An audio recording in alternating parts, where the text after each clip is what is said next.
All right, so we are in Daniel chapter 11.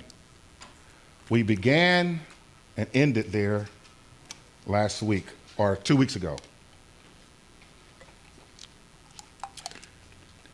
Now, chapter 11 is the fourth and final vision given to Daniel. These important events begin with Darius the Mede in 539 BC and extend to the last Gentile ruler in the time of the end. Chapter 11 is divided into two major sections.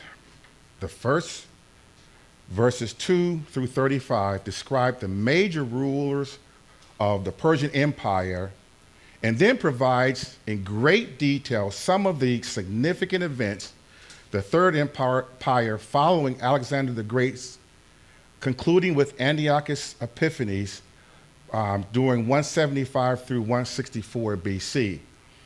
Now, you guys may hear me fluctuate between Antiochus Epiphanes and Antiochus, okay, because I tried to look up the exact correct pronunciation of that, and I got Antiochus, Antiochus, Atticus, and it just went on from there. So that's what I said. I thought it was Antiochus, but over the time I was studying, I got used to hearing Atticus too. So, much later in chapter 8, this section highlights the Gentile rulers whose actions impacted the Jewish people. The entire period from the death of Antiochus Epiphanes to the end of the end is skipped over with no reference to events of the present church age.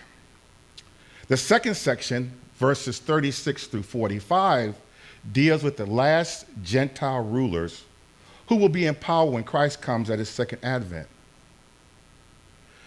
The events of chapter 11 are followed in chapter 12 by additional revelation concerning the last 1,335 days leading up to and coinciding with Christ's return, a period including the Great Tribulation, the second advent itself, and the beginning of the millennial kingdom.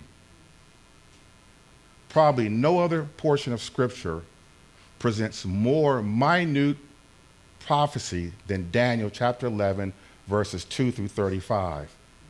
And this has prompted the sharpest attack of critics seeking to discredit this prophetic portion. Now, we've talked about the criticism a number of times during this teaching going through Daniel. However, it was chapter 11 with its detailed prophecy of 200 years of history that prompted the criticism and attacks on this book as a forgery.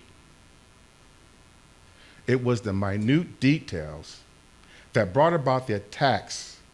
The predictions were so precise that critics were persuaded that no one could have prophesied these events in the future. These attacks prompted Jerome to defend the book of Daniel and to issue his own commentary, which for over 1,000 years were considered the standard commentary on Daniel. Smith said this: the most important single work produced by the church fathers on any of the prophetic writings of the Old Testament, commenting on the original Hebrew text and showing a complete mastery of all the literature of the church on the subject touched upon through the time of composition, is without question St. Jerome's commentary on the book of Daniel. Daniel chapters 1 through 35 is either one of the most precise and accurate prophecies of the future, fully demonstrating its divine inspiration, or it is a dishonest attempt to present history as if it were prophesied centuries earlier. Now, as to detailed prophecies, we all know the Bible is filled with fulfilled detailed prophecies. Case in point is the subject of Messiah. Prophecies predict the coming of Christ with hundreds of details. Ezekiel chapter 12 predicted King Zedekiah would be taken captive to Babylon and die there. And it says, quote, "Yet he shall not see it, which was fulfilled when he was blinded before being taken into captivity as a prisoner. We read that in 2 Kings. Other illustrations include Isaiah's prediction on the specific cities to be captured by the Assyrians on their way to Jerusalem, only to have God halt their advance before they could attack it. In similar ways, prophecies concerning Syria, Phoenicia, Tyre, Gaza, Ascalon, Ashdod, and the Philistines are given in Zechariah chapter 9. However, proof texts are not needed, as the issue is a clear-cut question of whether God is omniscient about the future. From a personal standpoint, I find it hard to believe that a believer in Jesus Christ and in the Bible would have a problem with the book of Daniel or any other book in the Bible that teaches on prophecy. Either he's God or he's not. And last I checked, the God of the Bible could do anything, and that includes making known the future to anyone he chooses. Amen? Isaiah chapter 44 says this: "Thus says the Lord, the King of Israel and his Redeemer, the Lord of hosts, I am the first and I am the last, and there is no God beside me. Who is like me? Let him proclaim and declare it. Yes, let him recount it to me in order. From the time that I established the ancient nations, and let them declare to them the things that are coming and the events that are going to take place. Do not tremble and do not be afraid. Have I not long since announced it to you and declared it? And you are my witnesses. Is there any God besides me, or is there any other rock? I know of none." Here the Lord argues of his uniqueness. Apart from God, there is no God, by challenging anyone to tell of the future and the past. Since his knowledge of the future from longer proves his uniqueness. I don't understand how people who call themselves Christians have a problem with any prophecy that's in the Bible. Moving on, in chapter 11, God gives Daniel a panoramic view of what's ahead for Israel over the next 280 years, even into the end times. Daniel's vision is so exact, we read it as history, but remember it's prophecy. These predictions all came before the fact and prove conclusively that the Bible is of supernatural origin. I will say this, what has happened to me during this study, this study has planted my roots deeper as far as my faith in who God is. If that's possible, it just makes me realize more and more as I go through this and see the fulfilled prophecy and see all that God is doing, it just makes my faith that much stronger. I'm really, and I know I've said it as a broken record, but I'm having so much fun going through this study, and I hope you guys are getting something out of it. And again, I will encourage you guys, please, I know there's a lot to take in the time that we have together, but go back and listen to the teachings that we've enjoyed over this however many months that we've been in Daniel. Particularly Pastor Byron's teachings are just excellent. But if you listen to the early teachings of Daniel, you can learn more about prophecy and the critics and what they had to say concerning this book. Remember that verse 1 of chapter 11 we covered 2 weeks ago as part of chapter 10. So we're going to pick up our study tonight with verse 2. Let's read. And now I will tell you the truth. Behold, 3 more kings are going to arise in Persia. Then a fourth will gain far more riches than all of them. As soon as he becomes strong through his riches, he will arouse the whole empire against the realm of Greece. So the angel indicates that he was about to begin the message and designating the message that it was truth. the angel informed Daniel that the present leadership in the Persian Empire would be succeeded by 4 more rulers. After Cyrus and his co-regent Darius, 3 more Persian kings rose to power. First was Cyrus' son, Cambyses. He reigned from 530 to 522 BC. Second was a man called Pseudo-Smerdis, who reigned in 522 BC. Now, this guy was actually an imposter who gained access to the royal household because he looked like Cambyses' son. Hard to believe, huh? This guy took the kingdom over because he was a lookalike. Once he invaded the royal court, he was eventually able to steal the throne. But this fake prince lasted only 6 months before he was murdered. The third king was Darius Hystaspes, who reigned from 521 to 486. And the fourth king, referred to here as far richer than them all, was a king known to the secular history as Xerxes, and to biblical historians as Ahasuerus. That name may sound familiar to you. Ahasuerus, or Xerxes, was a Persian king who co-starred in the story of Esther. He was an egomaniac who set out to conquer Greece. Here we are told he stirred up all against the realm of Greece. Xerxes allied himself with the Phoenician city of Carthage, which also attacked Greece colonies in Italy, and Sicily. Xerxes used his great riches and a period of some 4 years to gather a great army amounting to hundreds of thousands. Some commentators put the number as high as 3 million men.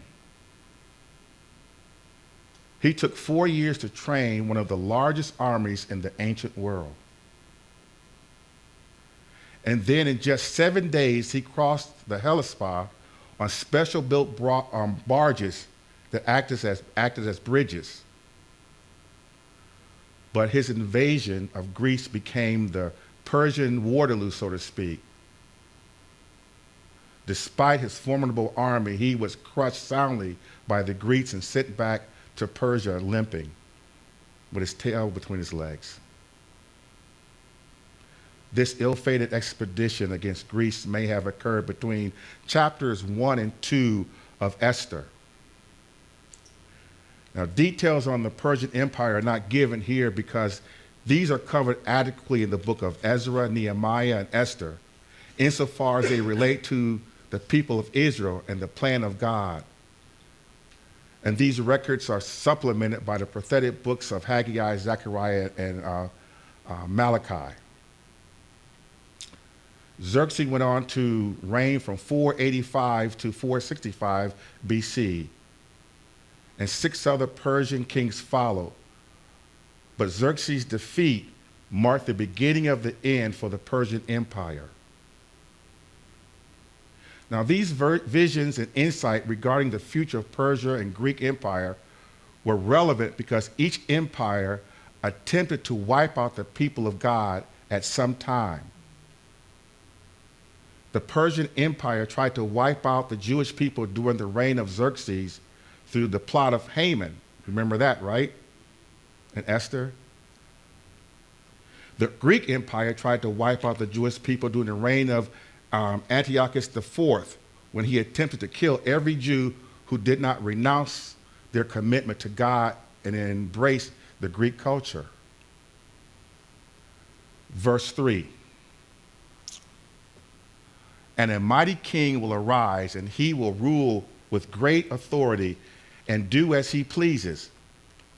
But as soon as he arises, his kingdom will be broken up and parceled out toward the 4 points of the compass, though not to his own descendants, not according to his authority which he wielded, for his sovereignty will be uprooted and given to others besides them.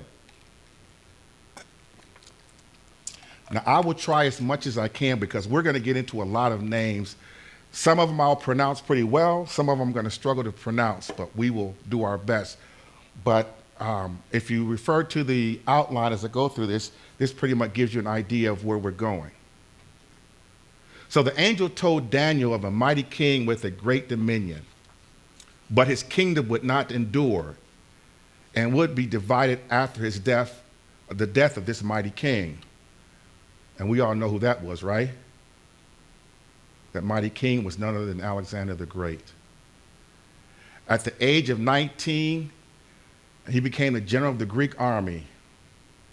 And between 10 to 12 years, he conquered the known world. We talked about Alexander the Great back in chapter 2. He was the bronze belly and thighs of Nebuchadnezzar's image and the winged leopard in chapter 7, as well as the prominent horn of the great goat in chapter 8. Now, he's called mighty because of the amazing strength and ability he displayed in conquering so much in one continuous extended campaign. Alexander the Great conquered a vast amount of territory. By the time he died, his kingdom stretched from Macedonia and Egypt in the west all the way to India and Afghanistan in the east. Overall, some 2 million square miles. To put that in perspective, that's about 2/3 the size of the United States and about 1/3 of the size of Russia. Now, this prophecy doesn't mainly concern Alexander because he did no harm to the to Jerusalem, though his campaign was in the general area. The ancient historian Josephus recorded the interesting arrival of Alexander the Great to Jerusalem and how he was shown the book of Daniel by the high priest, whom, by the way, Alexander had previously seen in a vision.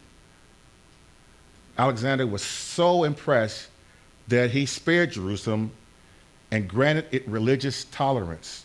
We talked about this too early in the study. But all the power, all the accomplishments did not help him to find satisfaction. And as he conquered all the known empires of the ancient world, he fell upon his bed and wept, for there were no other kingdoms to conquer.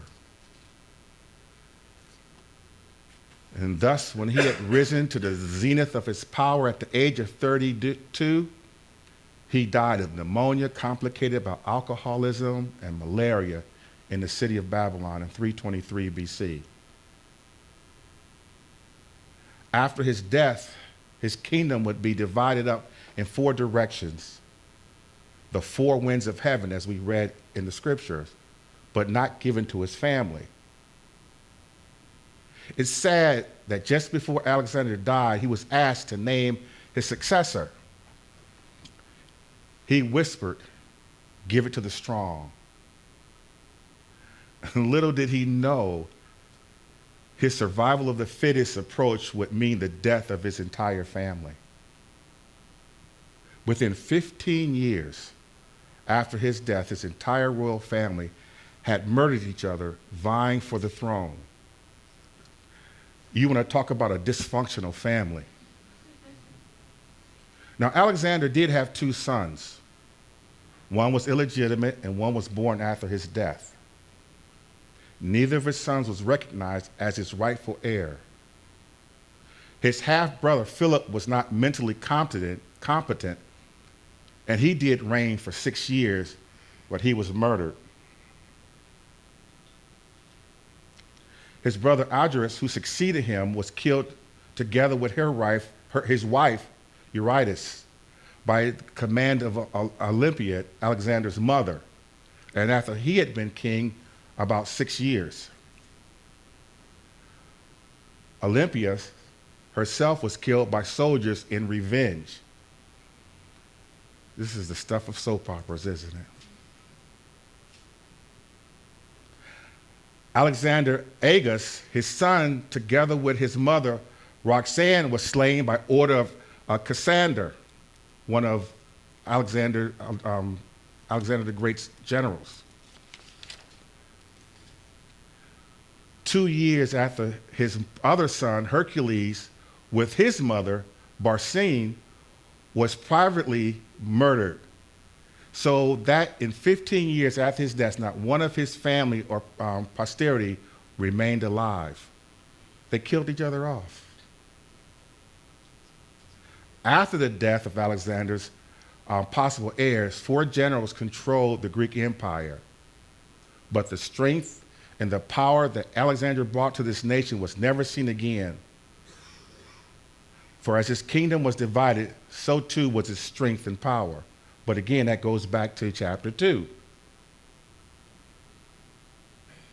The rest of this prophecy focuses on the 2 of the 4 inheritors of Alexander's realm and the dynasty they established. Now, only 2 are focused on because they constantly fought over the promised land because it sat right in the middle between their 2 powers. The Grecian Empire was divided up as follows: Seleucus, king of the north, and to the east of Syria and Mesopotamia; Ptolemy, king of the south, in Egypt; Cassander, king of the west, farther covering the Macedonia and Greece. Now our focus is going to be on Seleucid, the empire of the north, and Ptolemy, his empire to the south. Why are we only focusing on these 2 empires? Simply remember, the focus is now on Israel and its people. Starting in chapter 8, we move from Aramaic language back again to Hebrew language, for God is now speaking to the nation of Israel. And so from verse 5 of 11 through verses 35, we will see these 2 empires fight and Israel sandwiched right in the middle, and they will be strongly affected by what's taking place here. For a century and a half, the Greek kings of Syria and Egypt alternately attacked each other. And in the middle of these 2 warring empires are God's people. Verse 5. Then this king of the south will grow strong along with one of his princes, who will gain ascendancy over his and obtain ascendancy over him and obtain dominion. His dominion will be a great dominion indeed. Again, at this point, I want to add a warning about the number of the different names and dates and kings and empires that we will be going through. So again, you want to look at the outline when it comes back up. Ptolemies, who ruled over Egypt, were called the kings of the south. The Seleucids, ruling over Syria, the north of Israel, were called kings of the north. This section between verse 5 and verses 20 give many details of the continuous conflict between Ptolemies and the Seleucids, during which the land of Israel was invaded first by one power and then by the other. This Ptolemy, the first, reigned from 323 to 285 BC. His prince was a fellow general who originally fought by his side, Seleucus Nicator. But Seleucus, who became his rival, stole the northern portion of Ptolemy's kingdom and established his own throne. This root was the beginning of the bitter rivalry between these 2 empires. The Seleucid dynasty and its capital of Antioch became the largest of all 4 Greek empires. And at one point, it had more territory than all 3 other empires combined. This is a history lesson given to us long before these events took place, and yet they're so detailed. And what you have to do with all of this is go back and look at the fact that this is, again, prophecy. Verse 6. After some years, they will form an alliance, and the daughters of the kings of the south will come to the king of the north to carry out a peaceful arrangement.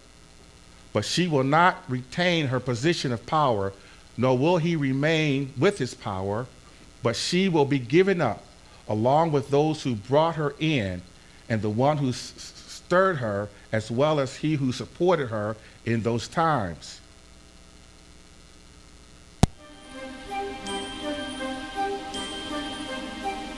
Like sands through the hourglass, so are the days of our lives.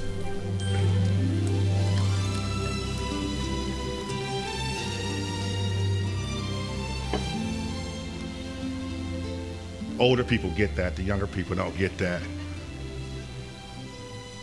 Little levity, soap opera time. Here we go again. As with what we saw with the Alexander's family and what we're about to see, this is the stuff of soap operas, the days of our lives.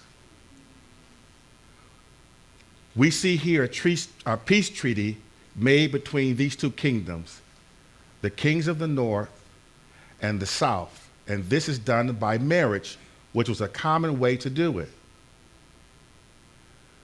Bartholomew II, the king of the south, who ruled from 285 to 246 BC, gave his daughter Bernice in marriage to Antiochus II, the king of the north, who ruled from 262 BC to 246 BC. He is also the grandson of Seleucus I. There was only one problem with this whole marriage arrangement. Antiochus was already married. Soap opera time. So what does he do? He divorces his wife. He puts her away and marries Bernice around 250 BC. Now, this was a marriage of convenience. Nothing more. But as soon as Bartholomew II dies, Antiochus feels he is no longer under any obligation to remain with Bernice, and thus divorces her and takes back his first wife, Laodice. See what I mean by soap opera? And thus, as Daniel said, she will not retain the power of her authority. But Laodice, get this, never forgot what her husband did. And Bernice, her son, and her attendants were murdered. She then poisoned her husband, and thus, as Daniel said, his authority shall not stand. He went the way of Bernice, her children, and her attendants. So they're just killing each other off. So if you sat around watching soap operas, this is just ringing bells, right? Divorce one. I don't know. So this peace deal ended in bloodshed. But it's not over yet. I told you, a soap opera. Verse 7. But one of the descendants of her line will arise in his place, and he will come against their army and enter the fortress of the king of the north, and he will deal with them and display great strength. Also their gods with their metal images and their precious vessels of silver and gold, he will take into captivity to Egypt. And he, on his part, will refrain from attacking the king of the north for some years. So with the murder of Antiochus, the king of the north, Laodicea's son, Seleucus Callias, came to the throne and reigned from 246 to 227 BC. Now, in the south, we see Bernice's brother, Bartholomew III, who reigned from 242 BC to 221 BC, and keep in mind that he is ruling in Egypt. And to say that Bernice's brother is not a happy camper is to put it mildly. He comes to avenge the death of his sister and attacks the northern kingdom and defeats them. And history tells us that Ptolemy returns to Egypt with hundreds of idols, 2,500 idols, and thousands of talents of silver and gold, just as Daniel tells us. Again, look at verse 8, where it says, also their gods with their metal images and their precious vessels of silver and gold, he will take into captivity to Egypt. I just want to point out again the details that we're getting right here. Again, prophecy. Also, the king of the south shall continue more years than the king of the north, which is what history actually tells us. Seleucus II died in a riding accident while Ptolemy reigned in Egypt for 6 more years. Verse 9, then the latter will enter the realm of the king of the south, but will return to his own land. His son will mobilize and assemble a multitude of great forces, and one of them will keep on coming and overflow and pass through, that he may again wage war up to his very fortress. With the victory of Ptolemy III against the king of the south, now controlling Israel. But this wouldn't last long. Seleucus III, who died shortly after his reign in 223 BC, and Antiochus III, or Antiochus the Great, who became king of the north from 223 BC to 187 BC. Callias tried to get the land back that was lost in this battle, but failed. But his sons, and in particular Antiochus the Great, swept through Israel with 75,000 soldiers and was able to penetrate all the way to the southern fortress, thus restoring Syria, the territory as far as south of Gaza. So they had this great war, and everything that Daniel's talking about in this prophecy is coming to pass. Keep in mind that these two kingdoms did battle, and remember who is stuck in the middle of all this. The children of Israel. They were kind of the buffer zone between these two kingdoms. But it was never good for Israel. They lost no matter who was in control. Verse 11, the king of the south will be enraged and go forth and fight with the king of the north. Then the latter will raise a great multitude, but that multitude will be given into the hands of the former.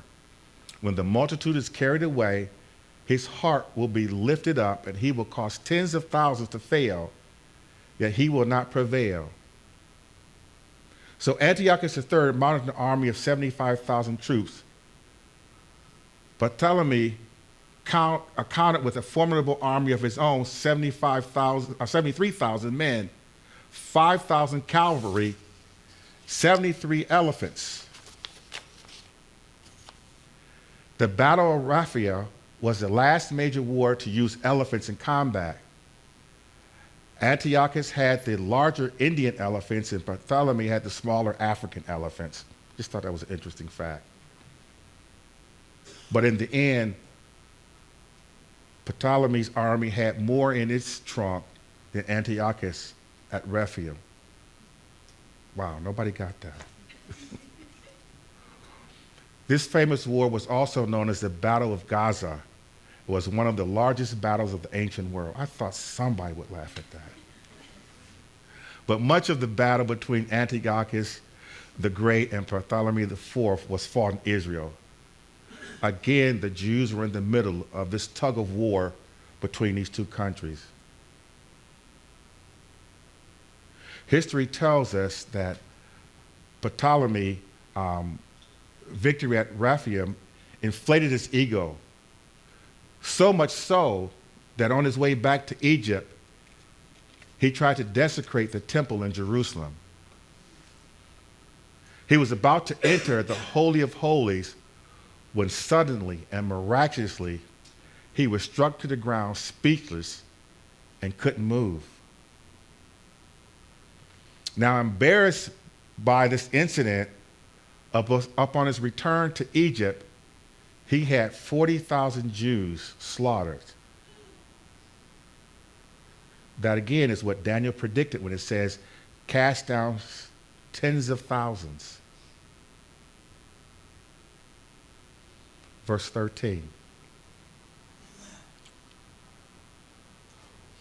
For the king of the north will again raise a great multitude than the former, and after an interval of some years, he will press on with a great army and much equipment. Now in those times, many will rise up against the king of the south. The violent ones among your people will also lift themselves up in order to fulfill the vision, but they will fall down.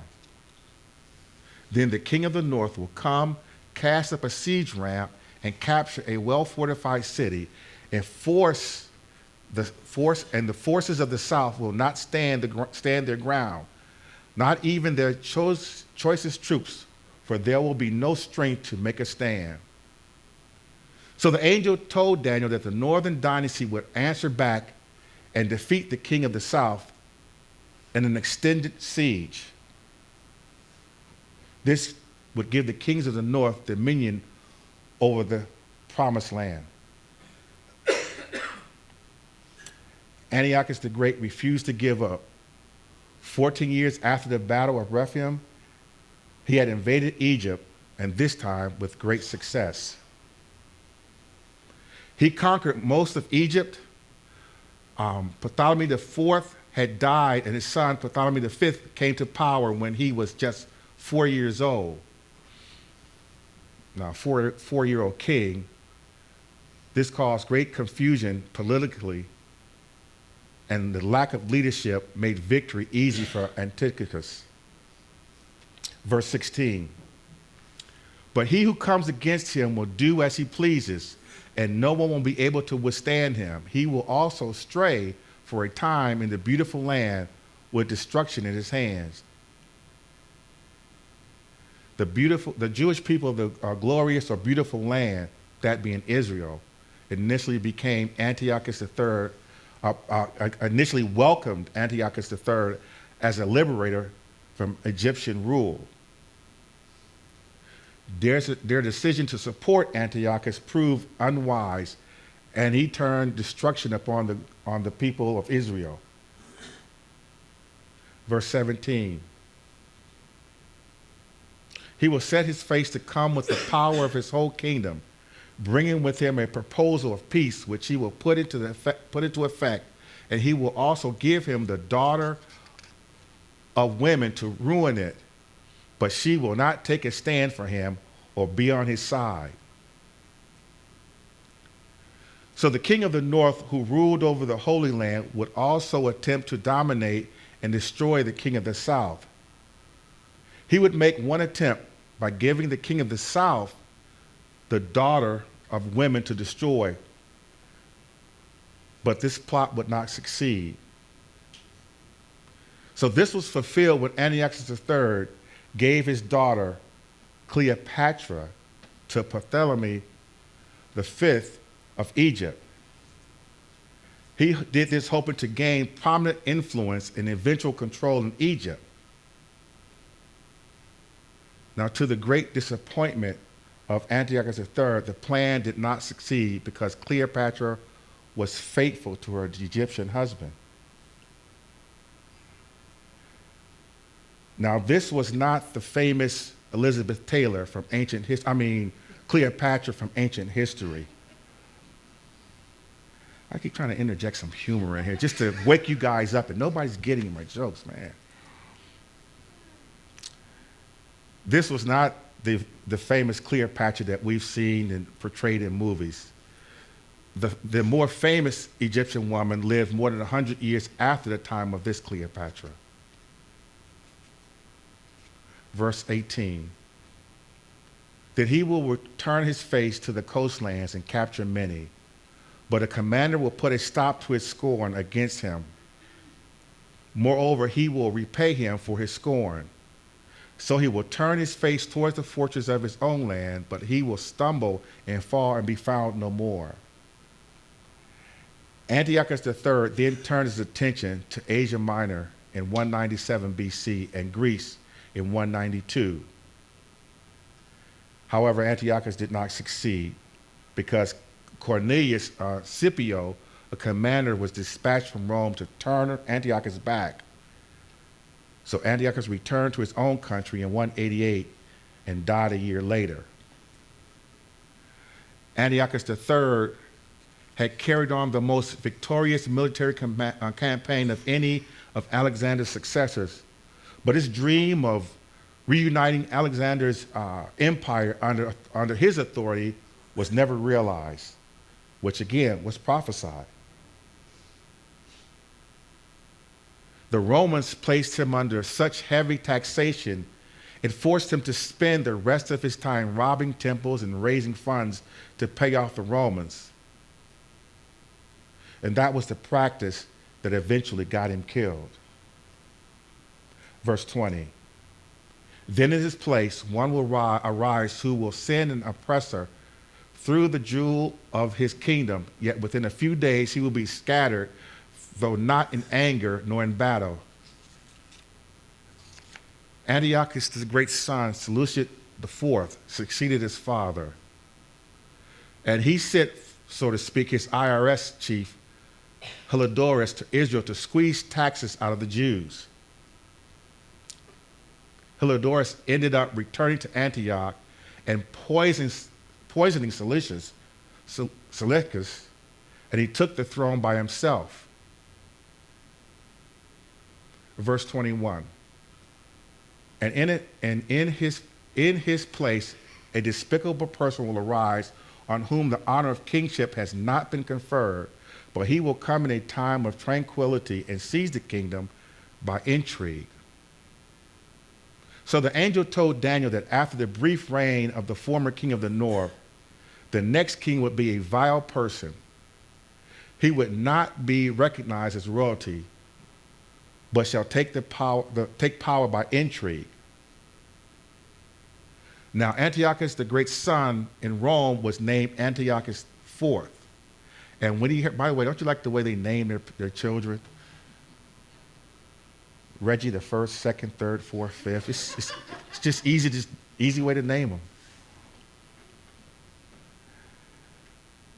When he had heard about his brother's death, Heliodorus claimed the throne and hatched a plot. He was not the rightful heir to the throne, as Daniel said, and it says, not been given the throne of royalty. The heir was the son of Seleucus IV, named Demetrius. But it was while Demetrius was away that Antiochus IV and Heliodorus were put to death. And through his flattery, he wooed the Syrians and took the throne for himself. Antiochus IV took the title Epiphanes, which means illustrious or God manifest. However, his bizarre and blasphemous behavior earned him another nickname among the Jews, Epiphanius, which means mad one. With his slick dealings and his lying tongue, this Antiochus secured the help of influential friends in Rome, and literally, as Daniel had predicted, he came to power peaceably by intrigue. And so as we move into chapters 22 and beyond, we're going to see something different going on as far as the angel's concerned and what he's telling Daniel. That's all I have for tonight. Amen? Let's all stand.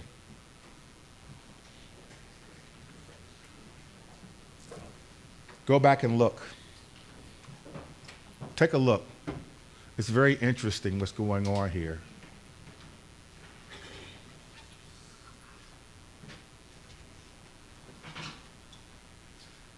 Father God in heaven, thank you, Lord, for your word.